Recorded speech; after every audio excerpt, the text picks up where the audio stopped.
மேற்காசியாவினுடைய தற்பொழுதைய நிலைமை கவலை அளிக்கிறது என்று பிரதமர் நரேந்திர மோடி தெரிவித்திருக்கிறார். இது குறித்த கூடுதல் விவரங்களை செய்தியாளர் ரமேஷ் விவரிக்க கேட்போம். ரமேஷ், அமெரிக்கா ஈரானுடைய போர் அப்படிங்கிறது மிகுந்த கவலை அளிக்கிறது என்று பிரதமர் தெரிவித்திருக்கிறார். இந்த விவகாரம் பற்றி அவர் கூறியிருப்பது என்ன, விவரிங்க.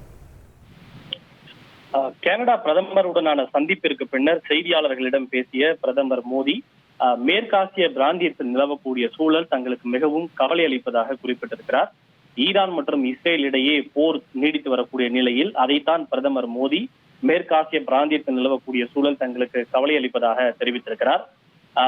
அனைத்து விதமான பிரச்சனைகளையும் பேச்சுவார்த்தை மற்றும் ராஜாங்க ரீதியில் தீர்த்துக் கொள்வதற்கு இந்தியா ஆதரவளிக்க தயாராக இருக்கிறது என்ற இந்தியாவினுடைய நீண்டகால நிலைப்பாட்டையும் பிரதமர் மோடி மீண்டும் தெரியப்படுத்தியிருக்கிறார். மேற்காசிய பிராந்தியத்தில் உள்ள அனைத்து இந்திய குடிமக்களின் பாதுகாப்பை உறுதி செய்ய சம்பந்தப்பட்ட அனைத்து நாடுகளோடும் நாங்கள் இணைந்து பணியாற்றுவதற்கு தயாராக இருப்பதாகவும் பிரதமர் மோடி குறிப்பிட்டிருக்கிறார். பயங்கரவாதம், தீவிரவாதம், பிரிவினைவாதம் ஆகியவை இந்தியா, கனடா இந்த இரண்டு நாடுகளுக்கு மட்டுமல்ல, அனைத்து மனித குலத்திற்கும் பொதுவான மற்றும் கடுமையான சவால்களாக இருப்பதாக இரண்டு நாடுகளும் ஒப்புக்கொண்டிருக்கிறோம். இந்த பயங்கரவாதத்திற்கு எதிரான இரு நாடுகள் இடையேயான ஒத்துழைப்பு உலகளாவிய அமைதி மற்றும் ஸ்திரத்தன்மைக்கு இன்றியமையாதது எனவும் பிரதமர் மோடி குறிப்பிட்டிருக்கிறார்.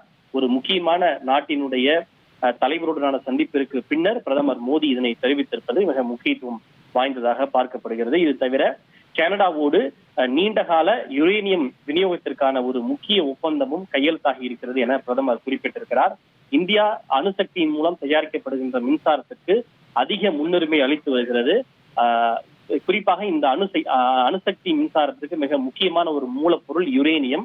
கனடாவிலிருந்து சுமார் $2.5 பில்லியன் அளவுள்ள யுரேனியம் வாங்குவதற்கான ஒப்பந்தமும் இன்றைக்கு கையெழுத்தாகி இருக்கிறது. இது ஒரு வரலாற்று சிறப்புமிக்க ஒப்பந்தம் என்று பிரதமர் மோடி குறிப்பிட்டிருக்கிறார். இதன் மூலம் கனடாவிலிருந்து இந்தியா அணுசக்தி மின்சாரத்திற்கு தேவையான அந்த யுரேனியம் மூலப்பொருளை 10 ஆண்டுகளுக்கு இந்தியா வாங்கும் என்பது குறிப்பிடத்தக்கது. தகவல்களுக்கு நன்றி ரமேஷ். இனி செல்லும் இடமெல்லாம் செய்தி. தந்தை டிவியின் வாட்ஸ்அப் சேனலை ஃபாலோ பண்ணினா செல்ல இருக்கும் இடமெல்லாம் செய்தி. இதோ QR கோட் இப்பவே ஸ்கேன் பண்ணுங்க, ஃபாலோ பண்ணுங்க.